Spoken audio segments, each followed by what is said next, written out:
Hello everybody and welcome back to the Galactic Armory. Today I'm going to be covering one of my favorite members of the Bad Batch, probably one of my most favorite actually, and that's going to be Wrecker. I really love his helmet design. It just reminds me of like a silverback gorilla for some reason, which just totally goes with his superhuman strength mutation. This helmet's got a really cool and interesting paint job, so that was a lot of fun to do. I got to try a new material for this helmet with finishing, so we'll go over how I did that, and I'll show you guys how I went from a raw 3D print to the helmet you're seeing here. So let's get right into it. Here's the helmet on the 3D printer. I was able to print it in one piece since it's got a pretty low profile. It doesn't have any huge dimensions or sides, and it's a pretty straightforward helmet design. If you're looking for 3D files or the raw 3D prints for this project, I sell both of those on my website. Link will be in the description. So once you've got your raw 3D print, the next thing we're going to need to do is start filling in those layer lines so we can begin painting.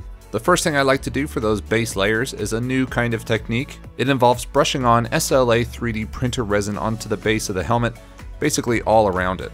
This resin reacts with ultraviolet light from the sun or from UV lamps, and it will harden on top of the helmet. Now this resin is very easy to apply very quickly, and after sitting in the sun or a UV lamp for a few hours, it hardens very hard and is a very quick way to smooth out a lot of the 3D printer lines. When applying this resin, you want to make sure that the surface is smooth and that there's not any bubbles in the surface layers, so that way when it does harden, you don't have a bunch of bubbles in your helmet. Like I said, you could either use a UV lamp to cure the resin, or I just generally let it sit in the window for a few days, making sure to rotate which side is facing outside, like every day or so. Okay, once you feel like your resin has sufficiently hardened to the point where it's not tacky or sticky anymore, we're going to start sanding. And for the first go around, I like to use a mouse orbital sander just to save my shoulder from all the sanding that you would have to do otherwise. This does a great job at covering the large flat surface areas like the dome and some of the face parts. We'll still have to do some hand sanding, obviously. We can't get everything with this thing,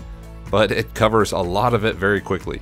This next step should seem familiar. We're going to use rust-oleum filler and sandable to fill in a lot of those small layer lines or the scratches left over from the mouse sander. This will also help identify any spots that still need to be sanded by hand or that need another pass with the resin. We'll apply 2 to 3 coats, waiting about 20 minutes in between each coat. Okay, the helmet is pretty smooth now, but like I said, there's still some more spots that need a little bit more work. You can see here on the top, there's still some slight visible layering, because at the dome here is where the layers are the highest and the most visible. But what we're gonna do is just hit them again with the resin.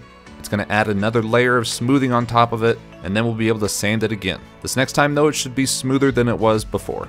I didn't want to wait for the helmet to fully cure in the sun, so you can see me here using a UV lamp to expedite the process. You can kind of see the resin glowing in the ultraviolet light, and it only takes about 10 to 15 seconds for this thing to kind of harden up. It'll still be a little bit tacky, so I'll let it sit out in the sun for a day, but that's all it should need really. I hope you guys are ready for sanding because there's a lot of it in almost any helmet project. This time though, I'm going over the resin again with both the mouth sander and the hand sanding. This should be one of the last sessions of sanding though. So after touching up a few more little trouble spots with Bondo, here's that new material that I wanted to try on helmets. Now if some of you guys ever did cosplay with EVA foam, this should look familiar. It is Plasti-Dip, like a spray-on rubber. I used to use it to seal EVA foam to prepare it for painting, but this time I wanted to try it on a helmet. I wanted to see how a rubber coating would handle being on a 3D printed helmet, and if it would help smooth out the surface at all. Overall, I feel like it generally did. This stuff levels itself very well. I did around 2 to 3 coats of this stuff, waiting an hour between coats. It has its own downsides, which I'll go over later, but this stuff worked really well for the black parts of the helmet, which I wanted to kind of have a rubbery texture to them.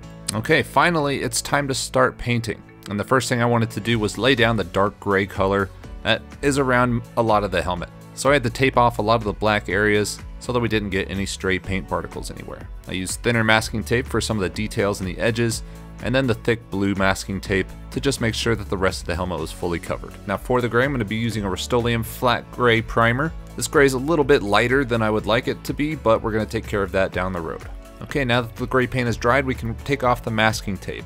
And this is where the downside of the Plasti-Dip really came into play. Even though I did 3 coats of this stuff, the rubber coating on it was pretty thin, and some of the masking tape actually lifted up the rubber coating off of the print itself, leaving a few white spots around the helmet that I had to fill in later. Overall, this wasn't a huge issue, but something to be aware of for your own helmet builds if you want to use the Plasti Dip method. Okay, now we finally get to add some of the white that makes Wrecker's helmet so unique. And all you really need is a chip brush and some white paint. Now what I'm going to be doing is called dry brushing. It involves just dipping the paintbrush in the paint and then brushing off a majority of it. That way when you paint on the helmet itself, you get the texture of like thin white lines. And if you do this enough, it gives it a nice like cross-hatched look and is really accurate to the painting designs as seen on the show. I used a bigger chip brush for the like general broad strokes, but switched over to a smaller paintbrush for things like the teeth on the front of the helmet, but it was the same general technique. Dip your paintbrush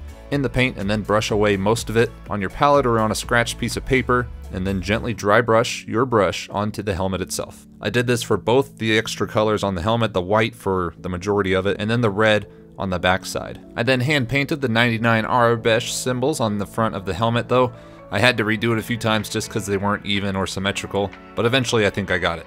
Okay, now I wanted to darken up that gray paint that we started out with, and for that I'm just going to use an airbrush with some black paint in there, just gently covering the gray areas with a little bit of black to just give it an overall darker color. Okay, finally we need something to cover the eyes so that people can't see right into it and see our eyes. And for that I use some black window tint. Now I use black window tint instead of the typical Hobart face shield because the eye slits are pretty small, and cutting a face shield that small means it's not very flexible, and in general it makes it harder to apply inside the helmet. However, this window tint serves the same purpose. It prevents people from seeing into it, but instead of like epoxy putty or steel stick, I can hold this down with just some very strong duct tape. So I cut out a section of the window tint and just taped it onto the inside of the helmet, covering the eye holes. So there you go guys, that is how I made my Wrecker helmet from the Bad Batch. Wrecker is definitely one of my favorites, if not my favorite, member of the Bad Batch, and I really love that I have his helmet on my shelf now. I've already started working on Echo's new helmet,